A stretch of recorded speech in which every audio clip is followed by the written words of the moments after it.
શ્રી સ્વામિનારાયણ ભગવાનની જય.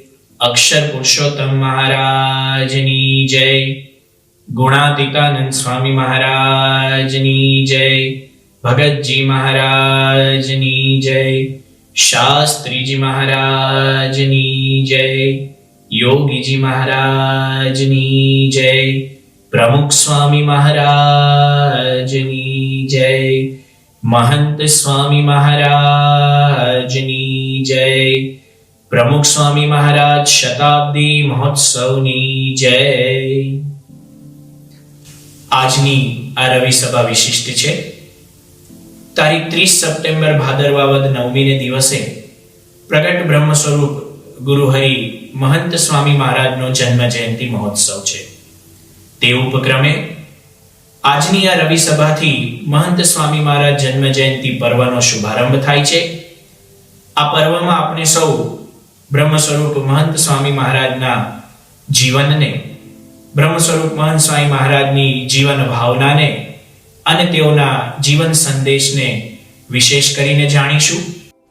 પ્રગટ બ્રહ્મ સ્વરૂપ મહંત સ્વામી મહારાજ, આજથી જેઓના જન્મ જયંતિ પર્વનો શુભારંભ થઈ રહ્યો છે. કોણ છે મહંત સ્વામી મહારાજ? આજે સમગ્ર વિશ્વ તેઓને બ્રહ્મ સ્વરૂપ પ્રમુખ સ્વામી મહારાજના આધ્યાત્મિક અનુગામી તરીકે ઓળખે છે. આજે સમગ્ર વિશ્વમાં તેઓ BAPS સ્વામિનારાયણ સંસ્થાના આધ્યાત્મિક વડા તરીકે પ્રસિદ્ધ છે. જેમનું સમગ્ર જીવન બ્રહ્મ સ્વરૂપ યોગીજી મહારાજ અને બ્રહ્મ સ્વરૂપ પ્રમુખ સ્વામી મહારાજ એ બંને ગુરુવર્યોની છત્રછાયામાં અદના સેવક બનીને વીત્યું છે. આજીવન પોતાના ગુરુની ગુણ ગરિમાનો પ્રકાશ પાથરતા રહેનાર મહંત સ્વામી મહારાજના સ્વયંના જીવન વિશે આપણને સૌને અલ્પ જ્ઞાન હોય એ સ્વાભાવિક છે. આપણા સૌના મનમાં જિજ્ઞાસા હશે કે ક્યાં થયો હતો મહંત સ્વામી મહારાજનો જન્મ, કેવું હતું તેઓનું બાળપણ, કેવી હતી તેઓની અધ્યાત્મ યાત્રા. તો ચાલો બ્રહ્મ સ્વરૂપ મહંત સ્વામી મહારાજની આ જીવન યાત્રાને માણીએ. BAPS સ્વામિનારાયણ સંસ્થાના યુવા વિદ્વાન સંત પૂજ્ય જ્ઞાનનયન સ્વામી પાસેથી. સ્વામિનારાયણારંભામ યજ્ઞ પુરુષ મધ્યમામ મહંત સ્વામી પર્યંતામ વંદે ગુરુ પરંપરામ. શ્રી સ્વામિનારાયણ ભગવાનની જય. અક્ષર પુરુષોત્તમ મહારાજની જય. પ્રમુખ સ્વામી મહારાજની જય. મહંત સ્વામી મહારાજની જય. પ્રમુખ સ્વામી મહારાજ શતાબ્દી મહોત્સવની જય. મહંત સ્વામી મહારાજ જન્મ જયંતિ પર્વના આ પ્રથમ દિવસે આપણે ગુરુહરિ મહંત સ્વામી મહારાજના પ્રારંભિક જીવનનો પરિચય પ્રાપ્ત કરીશું. એમના માતા પિતાની આપણે વાત કરીએ તો બ્રહ્મ સ્વરૂપ શાસ્ત્રીજી મહારાજે સન 1907માં અક્ષર પુરુષોત્તમની નિષ્ઠાના પ્રવર્તન માટે આ સંસ્થાની સ્થાપના કરી. એ શરૂઆતના વર્ષોમાં અક્ષર પુરુષોત્તમના દ્રઢ નિષ્ઠાવાન જે મુઠ્ઠીભર હરિભક્તો હતા એમાંના એક હતા આણંદના મણિભાઈ નારાયણભાઈ પટેલ. 1907થી 1929 દરમિયાન બ્રહ્મ સ્વરૂપ શાસ્ત્રીજી મહારાજ જ્યારે આણંદ પધારતા ત્યારે મોટે ભાગે તેમનો નિવાસ આ મણિભાઈ નારાયણભાઈ પટેલને ત્યાં રહેતો. આ મણિભાઈ એટલે જ આપણા ગુરુદેવ મહંત સ્વામી મહારાજના પૂર્વાશ્રમના પિતાશ્રી. શાસ્ત્રીજી મહારાજ પ્રત્યે એમને અનન્ય નિષ્ઠા અને અનન્ય સ્નેહ હતો. સન 1929માં શાસ્ત્રીજી મહારાજની આજ્ઞા લઈને ધર્મપત્ની ડાહીબા સાથે તેઓ જબલપુર પધાર્યા. 1929થી 1951 સુધી મણિભાઈ ત્યાં જબલપુરની અંદર રહ્યા અને ત્યાં મિલ્ક ડેરીનો ઉદ્યોગ એમણે શરૂ કરેલો. એ નિવાસ દરમિયાન જ તારીખ 13 સપ્ટેમ્બર 1933ના શુભ દિવસે એટલે કે ભાદરવા વદ 9મીના એ પવિત્ર દિવસે આપણા પ્રાણ પ્યારા ગુરુદેવ મહંત સ્વામી મહારાજનો ત્યાં જબલપુરમાં જન્મ થયો. જે સ્થાને જે કક્ષની અંદર મહંત સ્વામી મહારાજનું પ્રાકટ્ય થયું ત્યાં આગળ હમણાં જ 13મી તારીખે તેઓની ચિત્ર પ્રતિમા પ્રતિષ્ઠિત કરવામાં આવી છે, જેના દર્શન અત્યારે આપણને સ્ક્રીન ઉપર થઈ રહ્યા છે. મણિભાઈની અત્યંત ઈચ્છા હતી કે આ બાળકનું નામકરણ બ્રહ્મ સ્વરૂપ શાસ્ત્રીજી મહારાજ કરે, પણ શાસ્ત્રીજી મહારાજ તાત્કાલિક ત્યાં પધારી શકે એવું હતું નહીં. એટલે પછી પરિવારના બધા લોકોએ આ બાળકને વિનુ નામથી બોલાવવાનું શરૂ કર્યું. જન્મનો જે દાખલો કઢાવવામાં આવ્યો એમાં પણ વિનુભાઈ એવું નામ લખવામાં આવ્યું અને એ નામથી જ બધા બોલાવવા માંડ્યા. 1934ની અંદર માર્ચ મહિનામાં બ્રહ્મ સ્વરૂપ શાસ્ત્રીજી મહારાજ છપૈયા યાત્રાએ ગયા હશે, ત્યાંથી પાછા ફરતા આ જબલપુર મણિભાઈના ઘરે પધાર્યા અને ત્યાં આગળ શાસ્ત્રી મહારાજ સાથે આશાભાઈ, ઈશ્વરભાઈ, આ બધા હરિભક્તો હતા. તો આશાભાઈએ આ 6 મહિનાના વિનુને, 6 મહિનાની ઉંમર હતી ત્યારે એમને શાસ્ત્રીજી મહારાજના ખોળામાં મૂક્યા અને એ વખતે શાસ્ત્રીજી મહારાજે એમનું નામ કેશવ પાડેલું. અને એ વખતે શાસ્ત્રીજી મહારાજે આ બાળકને જોઈને એમના પિતાશ્રી મણિભાઈને કીધેલું કે મણિભાઈ, આ તમારો પુત્ર મોટો થઈને સંત બનશે અને સંપ્રદાયની ખૂબ મહાન સેવા કરશે. એટલે ત્યારથી જ શાસ્ત્રીજી મહારાજે આમના સાધુ બનવાની અને એમના દ્વારા મહાન કાર્યો સંપન્ન થશે એવા આશીર્વાદની ભવિષ્યવાણી એમણે કરી દીધી હતી. હવે શાસ્ત્રીજી મહારાજે કેશવ નામ પાડ્યું, પણ બધાના મુખ ઉપર વિનુ ચડી ગયું હતું. એટલા માટે પછી એ જ નામ વધારે પ્રચલનમાં રહ્યું. ત્યાં આગળ એમના આડોશી પાડોશી કેવા હતા, તો ત્યાં પરિસ્થિતિ એવી હતી કે ગુજરાતી સમાજ બહુ સીમિત હતો. એમના પાડોશમાં એક મદ્રાસી શ્યામરાવજી રહેતા હતા, બીજા પાડોશમાં એક પંજાબી ભાઈ રહેતા હતા અને આજુબાજુ આખા વિસ્તારમાં મોટે ભાગે બધા ખ્રિસ્તીઓ રહેતા હતા. એટલે એમની સાથે મહંત સ્વામી મહારાજ બાળપણની અંદર બધા બાળકો સાથે રમે, વાર્તાલાપ કરે તો મોટે ભાગે હિન્દી અને અંગ્રેજી ભાષામાં વાર્તાલાપ કરે અને ઘરમાં ગુજરાતી ભાષા બોલાય. એટલે 3 ભાષાઓનો એમને નાનપણથી પરિચય પ્રાપ્ત થયો. 1939માં એમને સ્કૂલની અંદર ભણવા માટે મૂકવામાં આવ્યા. 4 જુદી જુદી શાળાઓમાં તેઓ ભણ્યા. શરૂઆતમાં 6 મહિના ગુજરાતી ક્લબ દ્વારા સંચાલિત સ્કૂલમાં તેઓએ અભ્યાસ કર્યો. ત્યાર પછી સેન્ટ નોર્બર્ટ કોન્વેન્ટ સ્કૂલમાં ફેબ્રુઆરી 1941 સુધી અભ્યાસ કર્યો. ત્યાર પછી ક્રાઇસ્ટ ચર્ચ સ્કૂલમાં ડિસેમ્બર 1944 સુધી અભ્યાસ કર્યો અને છેલ્લે Christ church boys senior secondary સ્કૂલમાં 1951 સુધી તેઓએ અભ્યાસ કર્યો. ભણવામાં અત્યંત તેજસ્વી હતા. શાળાની અંદર શિક્ષકો જે ભણાવે તો ક્લાસમાં જ બધું એમને યાદ રહી જાય. એટલે વાંચનના ખૂબ શોખીન, વાંચનનો એમને ખૂબ શોખ હતો, પણ ઘરે ક્યારેય ભણવાના પુસ્તકો ન વાંચે, કારણ કે ભણવાનું જે હોય એ ક્લાસમાં જ એમને યાદ રહી ગયું હોય. એટલે ઘરે બીજા બધા સારા સારા પુસ્તકો તેઓ વાંચતા. વર્તમાન પત્રોમાં પાછો રસ નહીં, છાપાને અડે નહીં, પણ સારા પુસ્તકોમાં એમને ખૂબ રુચિ.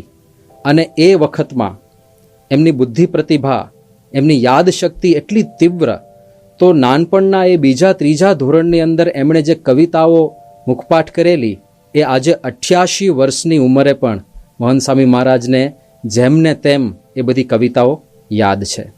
તો એમની આ પ્રતિભા એ બાળપણથી જ હતી.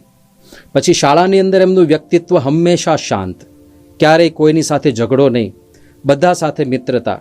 બીજા બધાને પણ આ વિનુભાઈની કંપની, એમની સાથે રહેવું ગમે, કારણ કે ભાષા એકદમ મૃદુ, અત્યંત પ્રેમાળ સ્વભાવ, ઓછા બોલા, શરમાળ અને ક્યારેય કોઈની સાથે કટુતાભર્યો વ્યવહાર ના કરે.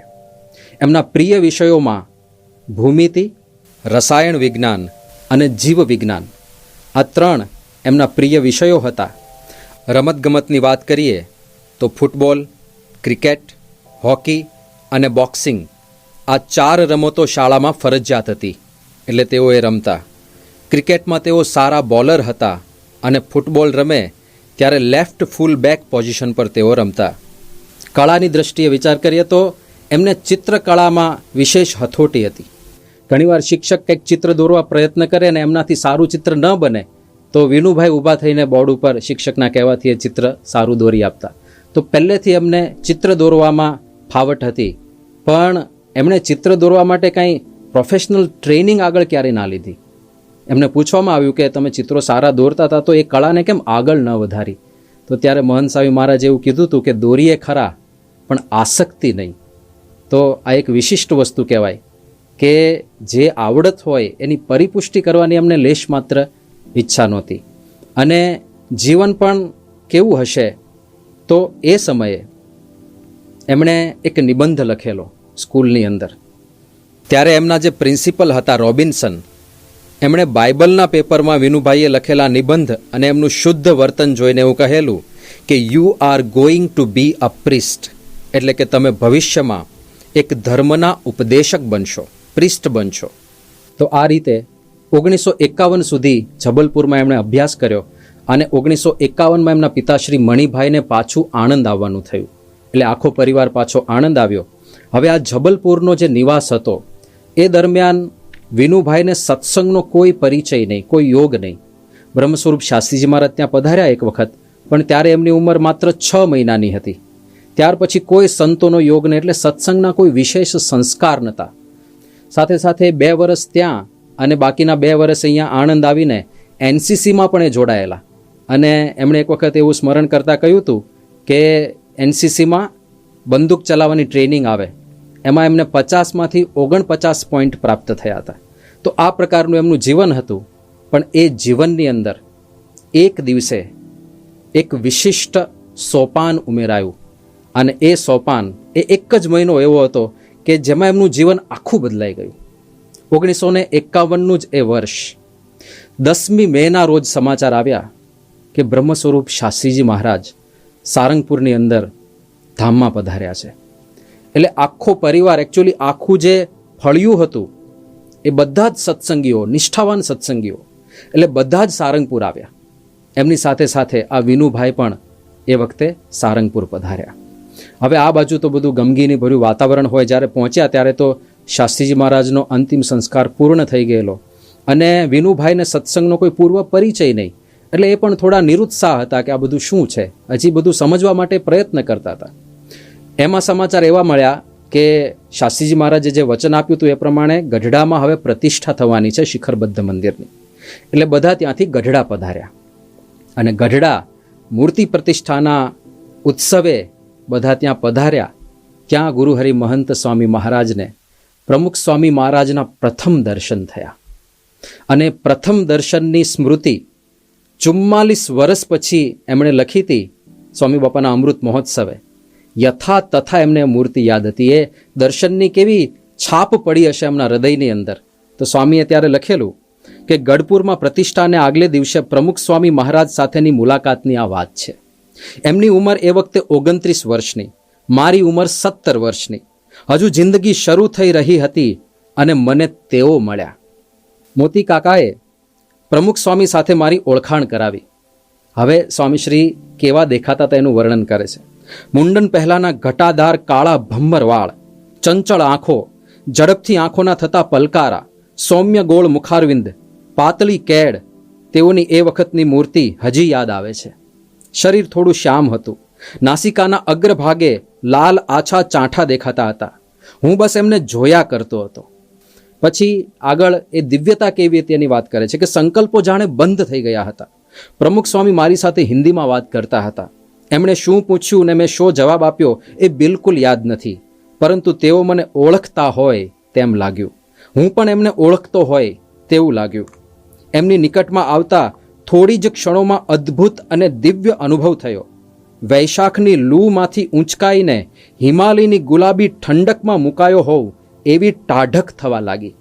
ત્યાં તો એક મોટા હરિભક્ત આવ્યા. પ્રમુખ સ્વામીને તેમની સરભરામાં જવાનું થયું ને પલકારામાં તેઓ સ્મિત કરતા જતા રહ્યા. કોઈએ કિંમતી વસ્તુ આંચકી લીધી હોય તેમ હું હેબતાઈ ગયો. આજુબાજુ હજારો લોકો હતા. બૂમાબૂમ અને કલશોર હતો, છતાં હું એકલો પડી ગયો હતો. મને તે સમયે થયેલું કે વાહ, આ સાધુ સાચા. તો આ હતી ગુરુહરિ પ્રમુખ સ્વામી મહારાજની, મહંત સ્વામી મહારાજ ઉપર પ્રથમ છાપ. હવે ગઢડાનો પ્રતિષ્ઠાનો ઉત્સવ પૂરો થયો. બધા પાછા આણંદ પધાર્યા. આફ્રિકાના ઘણા બધા હરિભક્તો ગઢડા પ્રતિષ્ઠા નિમિત્તે પધાર્યા હતા અને એમાં આણંદના ઘણા બધા હરિભક્તો હતા. એ લોકોની ઈચ્છા હતી કે યોગીજી મહારાજની પધરામણી ખાસ આણંદમાં થાય. તો એ નિમિત્તે યોગીજી મહારાજ આણંદ પધારેલા અને મણિભાઈના ઘરે જ, મહંત સ્વામી મહારાજના ઘરે જ યોગીજી મહારાજનો ઉતારો હતો અને 8 દિવસ સુધી યોગીજી મહારાજ ત્યાં રહ્યા હતા. પણ વિનુભાઈને યોગીજી મહારાજની નજીક જતા સંકોચ થતો હતો, કારણ કે યોગીજી મહારાજના જાડા કપડાં, એકદમ દેશી અને કાઠિયાવાડી એમની ભાષા અને એકદમ જૂના પરમહંસ સંતો જેવી એમની રહેણી કરણી. એટલે વિનુભાઈ થોડા દૂર દૂર રહ્યા કરે, પણ તોય એમને વિશેષ હજી કાંઈ અનુરાગ થતો નહોતો. 8 દિવસના રોકાણ પછી બ્રહ્મ સ્વરૂપ યોગીજી મહારાજ ત્યાંથી વિદાય થયા. યોગીજી મહારાજ જ્યારે વિદાય થતા હતા ત્યારે વિનુભાઈ ગોયા તળાવની પાળે બેઠા હતા. નજીકમાં જ તળાવ છે. યોગીજી મહારાજે જોયું એટલે એમને નજીક બોલાવ્યા. એવો પણ જિજ્ઞાસાથી યોગીજી મહારાજની નજીક ગયા અને ત્યારે યોગીજી મહારાજે એકદમ પ્રેમથી, એકદમ નમ્ર ભાવથી વિનુભાઈને એવું કીધું કે લ્યો, અમે જઈએ છીએ, અમારી ભૂલચૂક માફ કરજો. અને આટલું કહીને યોગીજી મહારાજ તો આગળ પધારી ગયા.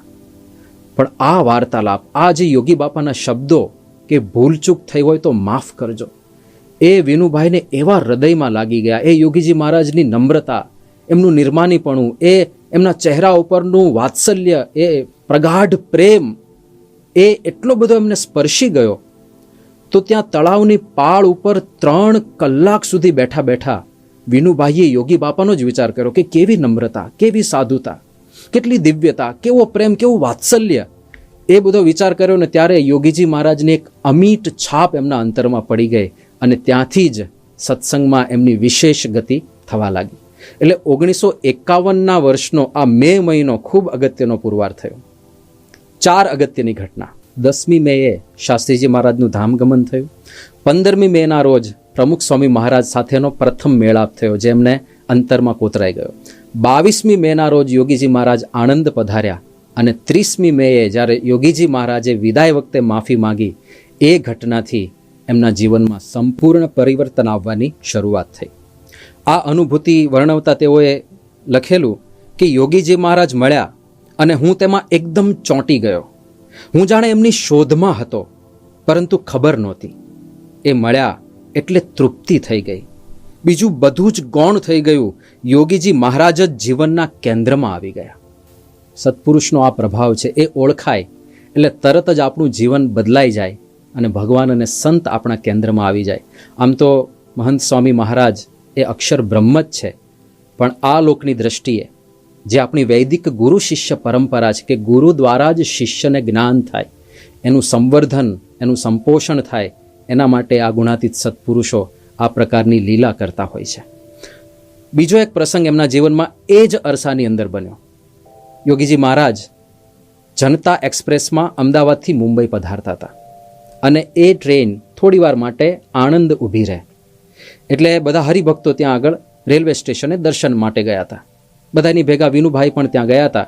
હવે અત્યંત શરમાળ પ્રકૃતિ એટલે દૂર એક હોટલ હતી, એની દિવાલના ટેકે વિનુભાઈ ઊભા હતા. આ બાજુ યોગીજી મહારાજને સમાચાર મળ્યા કે વિનુભાઈ આવ્યા છે. અને યોગીજી મહારાજને પણ આ તો પૂર્વની ઓળખાણ એટલે એમના પ્રત્યે વિશેષ સ્નેહ પહેલેથી જ. યોગીજી મહારાજ કે વિનુભાઈ આવ્યા છે. તરત ટ્રેનમાંથી ઊભા થઈને યોગીજી મહારાજ બોગીમાંથી બહાર નીકળી જ્યાં આગળ વિનુભાઈ ઊભા હતા ત્યાં યોગી બાપા ગયા અને ત્યાં જઈને ધબ્બો માર્યો, આશીર્વાદ આપ્યા. વિનુભાઈ પણ હાથ જોડીને દર્શન કર્યા અને યોગીજી મહારાજે આટલું બધું વાલ વરસાવ્યું.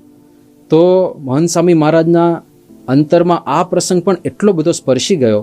ત્યાં તો ટ્રેનનું વિસલ વાગ્યું. યોગીજી મહારાજે તો પછી ટ્રેનમાં બેસીને વિદાય લીધી. પણ મહંત સ્વામી મહારાજ ત્યાર પછી લગભગ 15થી વધારે દિવસ સુધી રોજ ત્યાં રેલવે સ્ટેશને જાય, બાકડા ઉપર બેસે અને યોગીજી મહારાજે જે એમને સુખ આપ્યું હતું, એમનું જે વાત્સલ્ય, એમની જે વિનમ્રતા, એની સ્મૃતિ કરતા 15 દિવસ સુધી રોજ. તો કેટલી હદ સુધી યોગીજી મહારાજ એમના જીવનમાં એમને સ્પર્શી ગયા. ત્યાર પછી સાધુ થવાની પ્રથમ વાત કેવી રીતે થઈ, તો એમાં પ્રમુખ સ્વામી મહારાજ એમણે એમને સાધુ થવાની પ્રથમ વાત કરેલી. અટલાદરા જન્માષ્ટમીના સમયે ગયા હશે અને ત્યાંથી પાછા ફરતા હતા એકાદશીને દિવસે. તો આ બધા યુવકો આણંદ આવતા હતા અને પ્રમુખ સ્વામી મહારાજ ટ્રેનમાં એ અમદાવાદ તરફ જતા હતા. યુવકોએ જોયું કે બધા સંતો પણ છે, તો બીજા બધા યુવકો તો જ્યાં જગ્યા મળે ત્યાં બેસી ગયા, પણ વિનુભાઈ એ સ્પેશિયલી જ્યાં પ્રમુખ સ્વામી મહારાજ 3rd ક્લાસના ડબ્બામાં બેઠા હતા ત્યાં જ પહોંચી ગયા એમની સાથે, કારણ કે પૂર્વની ઓળખાણ હતી, આકર્ષણ તો થયેલું. અને ત્યાં આગળ સ્વામીએ પણ એમની ઓળખાણ હતી એટલે બહુ સારી રીતે એમને બધી વાત કરી. અને એ વખતે જે વાર્તાલાપ થયો, યોગીજી મહારાજનો મહિમા પણ બાપાએ ત્યાં ખૂબ કહ્યો એમને. અને ત્યારે સ્વામીએ મહંત સ્વામી મહારાજને કીધેલું કે તમે સાધુ બની જાઓ, બહુ સેવા થશે. તો સાધુ થવાની પ્રથમ વાત એમને ગુરુહરિ પ્રમુખ સ્વામી મહારાજે કરેલી. પછી જ્યારે યુવકો વિદાય લેતા હતા આણંદ સ્ટેશને, ત્યારે પ્રમુખ સ્વામી મહારાજે છેલ્લે બધાને કીધેલું કે આજે એકાદશી છે, માટે કંઈ ખાતા નહીં. એટલે ઉપવાસ કરવાની શરૂઆત પણ ગુરુહરિ પ્રમુખ સ્વામી મહારાજે કરાવેલી. હવે આ જ વર્ષે 1951માં જ ગોંડલમાં અક્ષરદેરીની અંદર યોગીજી મહારાજે પણ બ્રહ્મ સ્વરૂપ મહંત સ્વામી મહારાજ અને સદગુરુવર્ય પરમ પૂજ્ય ડૉક્ટર સ્વામી બંનેને, એટલે કે વિનુભાઈ અને રમણભાઈ, એ બંનેને સાધુ થવાની વાત કરેલી. અને ત્યારથી જ એમનું લક્ષ્ય સ્પષ્ટ થઈ ગયું કે હવે તો આ જ આપણું એક લક્ષ્ય છે, સાધુ થવાનું છે. પણ યોગીજી મહારાજનો સંકલ્પ હતો કે ભણેલા ગણેલા ગ્રેજ્યુએટ યુવાનોને સાધુ બનાવવા છે. એટલે યોગીજી મહારાજની આજ્ઞા હતી કે ગ્રેજ્યુએશન પૂરું કરીને આવજો. એટલે વલ્લભ વિદ્યાનગરમાં વીપી સાયન્સ કોલેજમાં પ્રી સાયન્સ 1 વર્ષ સુધી તેઓ ભણ્યા. અને આ પ્રી સાયન્સનો જે કોર્સ કર્યો એમાં રમણભાઈ એટલે કે પરમ પૂજ્ય ડૉક્ટર સ્વામી એ એમના મિત્ર, એક જ બેન્ચ ઉપર બંને બેસતા. પછી એ પૂરું થયું એટલે ડૉક્ટર સ્વામી એ MBBSમાં ગયા અને મહંત સ્વામી મહારાજે એગ્રીકલ્ચરમાં એડમિશન લીધું. એની પાછળ પણ એક કારણ હતું કે એગ્રીકલ્ચરમાં ભણવાનો એટલો બધો ભાર ના હોય, એટલે જ્યારે ઈચ્છા થાય ત્યારે યોગીજી મહારાજ પાસે દોડીને લાભ લેવા માટે જતું રહેવાય. અને બીજું ત્યાં સહશિક્ષણ નહોતું, એટલે એમણે જે ત્યાગના પંથ ઉપર બ્રહ્મચારી જીવનના માર્ગે આગળ વધવાનો સંકલ્પ કર્યો હતો, તો એના માટે પણ આ લાઈન અનુકૂળ હતી. એટલા માટે એમણે એગ્રીકલ્ચરમાં એડમિશન લીધું. 1952ની અંદર આ જ અરસાની અંદર અટલાદરામાં એક વિશેષ પ્રસંગ બની ગયો. હવે વિનુભાઈ તો યુવક તરીકે હતા અને અટલાદરા યોગીજી મહારાજના દર્શન કરવા માટે ગયા હતા. અને અટલાદરાની અંદર જે જૂની ભોજનશાળા છે ત્યાં વિનુભાઈ ઊભા હશે અને યોગીજી મહારાજ એક હરિભક્ત સાથે ત્યાં આવ્યા અને અચાનક જ રસ્તો બદલીને સીધા જ વિનુભાઈ પાસે ગયા અને યોગીજી મહારાજે એમને એવું કીધું કે તમારા દ્વારા ભગવાન પ્રગટ રહેશે. 1952માં, હજી તો મહંત સાહેબ મહારાજ યુવકમાં હતા, ત્યારથી યોગીજી મહારાજે આ ભવિષ્યવાણી કરી હતી કે તમારા દ્વારા ભગવાન પ્રગટ રહેશે.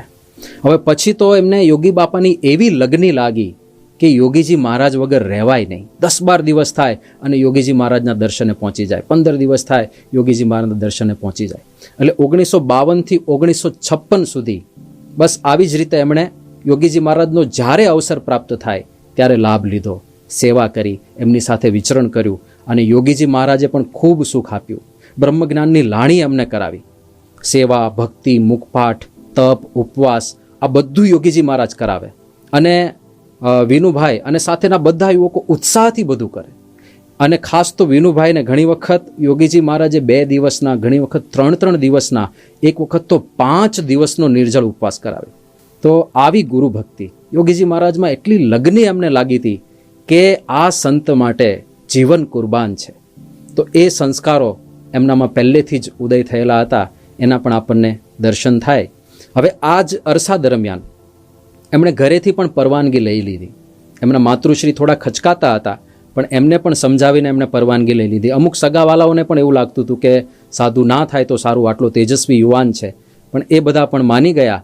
અને છેવટે 1956માં માર્ચ એપ્રિલની અંદર જ્યારે એમનો એગ્રીકલ્ચરનો અભ્યાસ પૂર્ણ થયો, છેલ્લું પેપર આપ્યું, પરીક્ષા પૂરી થઈ અને કોલેજેથી સીધા જ યોગીજી મહારાજ પાસે ગયા. ઘરે પણ ના ગયા, સીધા જ યોગીજી મહારાજ પાસે ગયા અને બસ એ જ એમનો ગૃહત્યાગ. પછી ઘરે ગયા જ નથી. એગ્રીકલ્ચરમાં BSc થયા એનું સર્ટિફિકેટ લેવા પણ ઘરે કે કોલેજે નથી ગયા. છોડ્યું એ છોડ્યું, પછી ક્યારેય પૂછ્યું પણ નથી. તો આ રીતે એમણે ગૃહત્યાગ કર્યો અને ત્યાર પછી યોગીજી મહારાજ સાથે વિચરણમાં જોડાઈ ગયા અને અનેક સ્મૃતિઓ યોગીજી મહારાજે એમને આપી. વચ્ચે પ્રમુખ સ્વામી મહારાજ સાથે પણ એમને વિચરણ કરવાનું થયું અને પ્રમુખ સ્વામી મહારાજની પણ પ્રતિભાથી એકદમ આકર્ષિત થયા.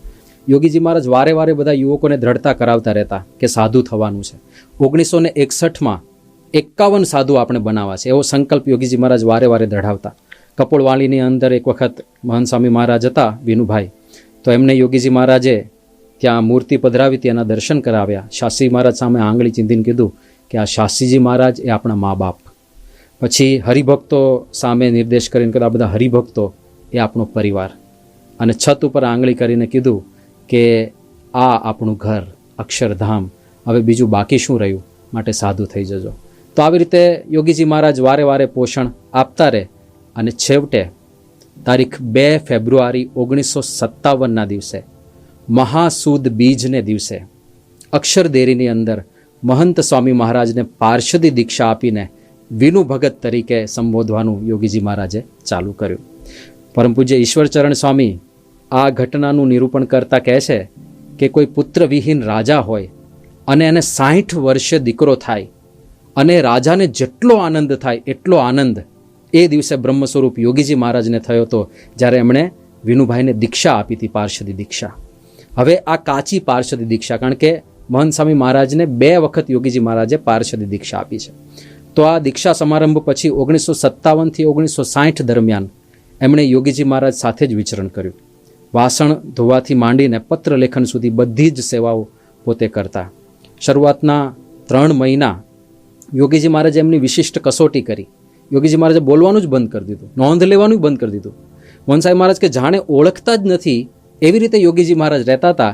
પણ છેવટે 3 મહિના પછી ભાવનગરમાં હરિજયંતિનો સમયો હતો અને ત્યારે રાત્રે ઉપવાસને લીધે વિનુ ભગતને પણ ઊંઘ નહોતી આવતી. યોગીજી મહારાજે જોયું કે અમને ઊંઘ નથી આવતી. એમણે કીધું તમને ઊંઘ નથી આવતી, ચાલો આપણે ગોષ્ઠી કરીએ.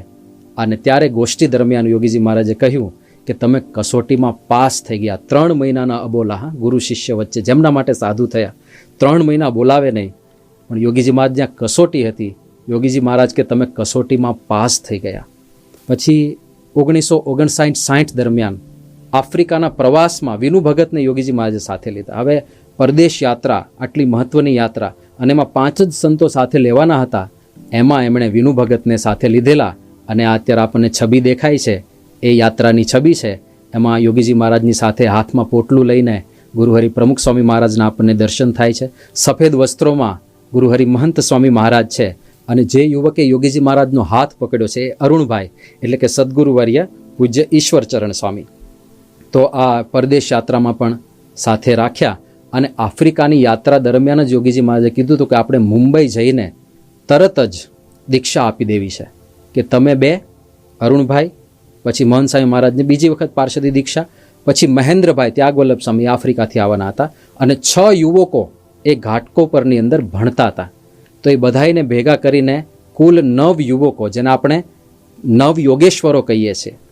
તો યોગીજી મહારાજ મુંબઈ પધાર્યા અને 1960ની અંદર અષાઢ સુદ નોમના દિવસે મુંબઈમાં પાર્ષદી દીક્ષા આપી. એમાં કોઠારી બાપા, ત્યાગવલ્લભ સ્વામી, ઈશ્વરચરણ સ્વામી, વિવેક સાગર સ્વામી, આ બધા સદગુરુ સંતો એમાં સામેલ હતા. આ ફોટાની અંદર પાર્ષદ વેશમાં આપણને આ બધા 9 યોગેશ્વરોના દર્શન થઈ રહ્યા છે. દીક્ષા પ્રાપ્ત થયા પછી આ બધા સંતોને ઘાટકોપરની અંદર સંસ્કૃત ભણવા માટે યોગીજી મહારાજે રાખ્યા. હવે ઘાટકોપરમાં જે પરિસ્થિતિમાં સંસ્કૃત બધા ભણતા હતા ત્યાં મુશ્કેલીનો પાર નહોતો. પણ મહંત સ્વામી મહારાજે અનુભવ લખતા કહે છે કે એ મુશ્કેલીમાં પણ ખૂબ મજા આવતી. સ્વામીશ્રી એવું લખે છે, યોગી બાપાની આજ્ઞાથી ત્યાં ગયેલા, તેથી તે જ મોટામાં મોટો આનંદ હતો. એટલે કોઈ મુશ્કેલી નજરમાં નથી આવી. ત્યાં જમવા બેઠા હોઈએ ત્યારે એકવાર જ પીરસવા આવે. ભાત અને દાળમાં મસાલો નહીં, વળી દાળમાં ધનેડા હોય, રોટલી જાણે પ્લાસ્ટિકની અને જાડી, તોય મજા બહુ આવતી. ઉપવાસ કરતા, ધારણા પારણા કરતા, બધું યોગી બાપાની આજ્ઞાથી. ઘાટકો પર મુકાયા તે વખતે જ ધારણા પારણા ચાલતા હતા.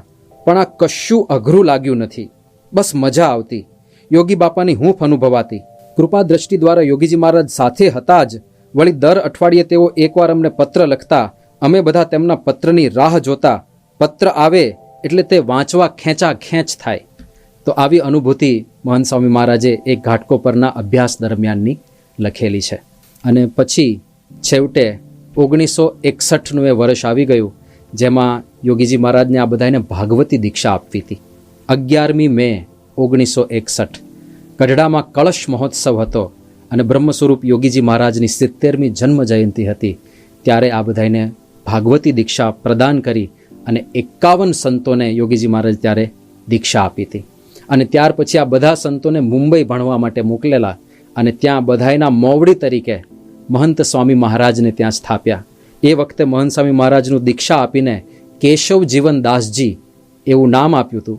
પણ મુંબઈ ગયા અને બધાયના મોવડી મહંત તરીકે યોગીજી મહારાજે સ્થાપ્યા. એટલે યોગીજી મહારાજે જ એમને મહંત સ્વામી એવા નામથી સંબોધિત કરવાનું શરૂ કરી દીધું. અને ત્યારથી જ આ જ એમનું નામ વધારે પ્રચલિત થઈ ગયું, આપણા પ્રાણ પ્યારા ગુરુહરિ મહંત સ્વામી મહારાજ. યોગીજી મહારાજ પછી અવારનવાર ગુરુહરિ પ્રમુખ સ્વામી મહારાજ અને ગુરુહરિ મહંત સ્વામી મહારાજનો અપરંપાર મહિમા કહેતા. યોગીજી મહારાજની પ્રાસાદિક વાણીમાં જ કેટલોક મહિમા અત્યારે આપણે સાંભળીએ. આજ મહાત્માનો જન્મ દિવસ છે.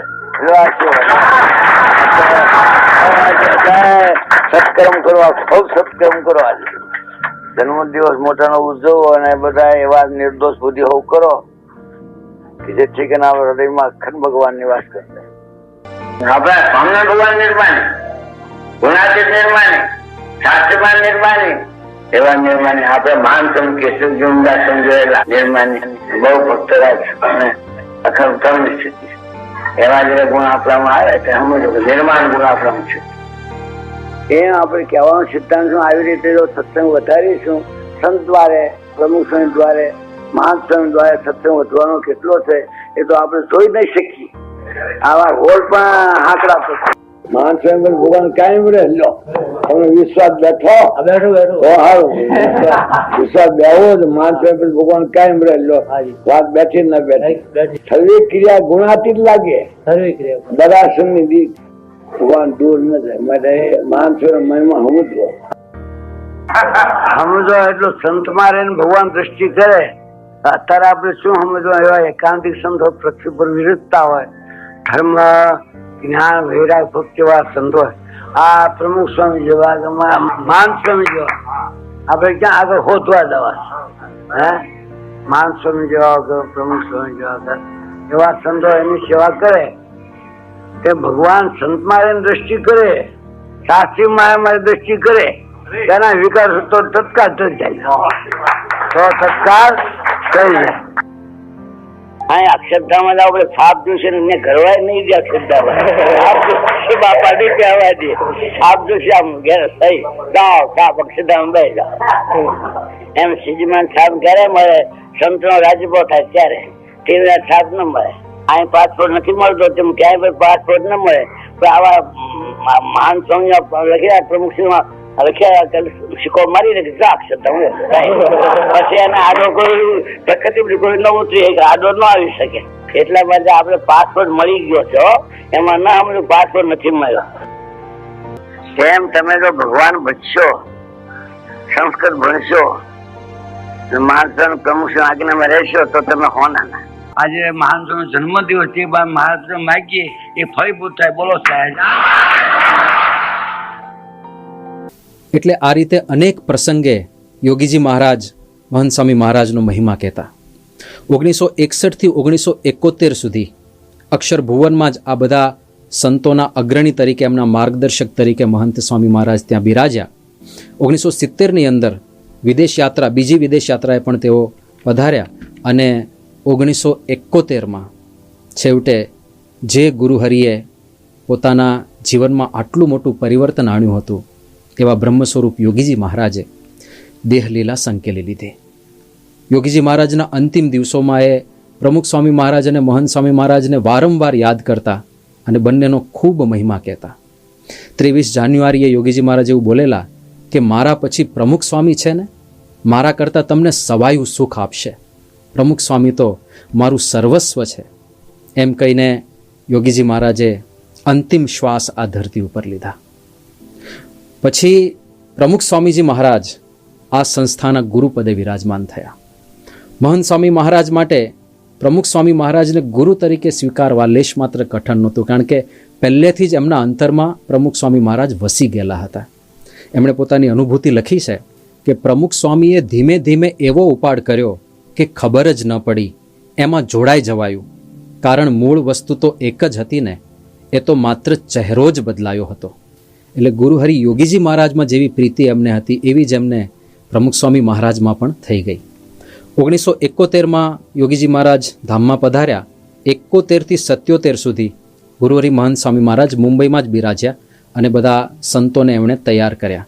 સાથે સાથે ત્યાંથી દક્ષિણ ગુજરાત, સુરત, ભરૂચ સુધી મહંત સ્વામી મહારાજ વિચરણ માટે પણ પધારતા અને હરિભક્તોના નાના મોટા પધરામણી વગેરે કાર્યો હોય એમાં એમને સંતોષ આપતા.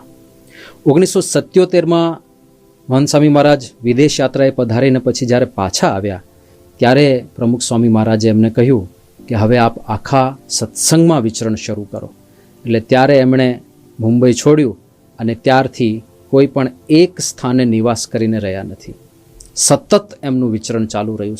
1998ની અંદર 25મી ઓગસ્ટે એમનું હૃદયનું ઓપરેશન થયું, બાયપાસ સર્જરી થઈ. એ સર્જરી પછી પણ એમનું વિચરણ એવું ને એવું જ ચાલુ રહ્યું, એટલો જ ભીડો. એમ કરતાં કરતાં તારીખ 20/7/2012ના દિવસે પ્રમુખ સ્વામી મહારાજે પત્ર લખીને મહંત સ્વામી મહારાજને સંસ્થાની તમામ જવાબદારી સોંપી દીધી અને અંતે 13 ઓગસ્ટ 2016ના દિવસે જ્યારે ગુરુહરિ પ્રમુખ સ્વામી મહારાજે આ પૃથ્વી પરથી પોતાની લીલા સંકેલી, ત્યારથી આ સંસ્થાના ગુરુપદે અને પ્રમુખ પદે આપણને આપણા પ્રાણ પ્યારા ગુરુહરિ મહંત સ્વામી મહારાજની પ્રાપ્તિ થઈ.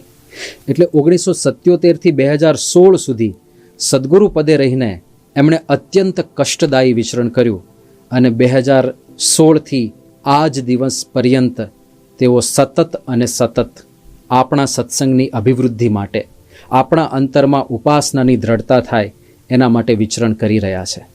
એમના ગુરુપદના કાર્યકાળમાં પણ એમણે ઉપાસનાના પ્રવર્તનનું અદ્ભુત કાર્ય કર્યું. 88થી વધારે સંતોને દીક્ષા આપી. પૂના, ધુલિયા, નવસારી 3 શિખરબદ્ધ મંદિરોમાં પ્રતિષ્ઠા કરી. અત્યારે 12 શિખરબદ્ધ મંદિરોના કાર્ય ચાલી રહ્યા છે. રોબિન્સવિલ અને સુરતમાં અક્ષરધામ મંદિરના કાર્યો ચાલી રહ્યા છે અને 210થી વધારે હરિમંદિરોની મૂર્તિ પ્રતિષ્ઠા કરીને એમણે અક્ષર પુરુષોત્તમનો જય જયકાર કર્યો. સાથે સાથે શાસ્ત્ર નિર્માણનું કાર્ય પણ ચાલી રહ્યું છે. એમણે સત્સંગ દીક્ષા ગ્રંથની ભેટ આપી, એના પરનું પ્રમુખ ભાષ્ય રચાવ્યું. એમણે અક્ષરમ અહમ પુરુષોત્તમ દાસોસ્મી એ મંત્રની આપણને ભેટ આપી. એમણે અક્ષર પુરુષોત્તમની મહાપૂજા કરાવી. એમણે અક્ષર પુરુષોત્તમની આરતીની રચના કરાવી અને અક્ષર પુરુષોત્તમના ડંકા દિગંતમાં વગાડ્યા. તો એવા પ્રાણ પ્યારા ગુરુહરિ મહંત સ્વામી મહારાજનો જન્મ જયંતિ પર્વ આજથી શરૂ થાય છે. એમના ચરણોમાં આપણે એ જ પ્રાર્થના કરીએ કે તેઓ જેવી રીતે યોગીજી મહારાજમાં જોડાઈ ગયા અને પ્રમુખ સ્વામીજી મહારાજમાં હોમાઈ ગયા, એમ આપણે પણ આપણા ગુરુહરિ મહંત સ્વામી મહારાજની અંદર જોડાઈ જઈએ અને સમર્પિત થઈ જઈએ. શ્રી સ્વામિનારાયણ ભગવાનની જય.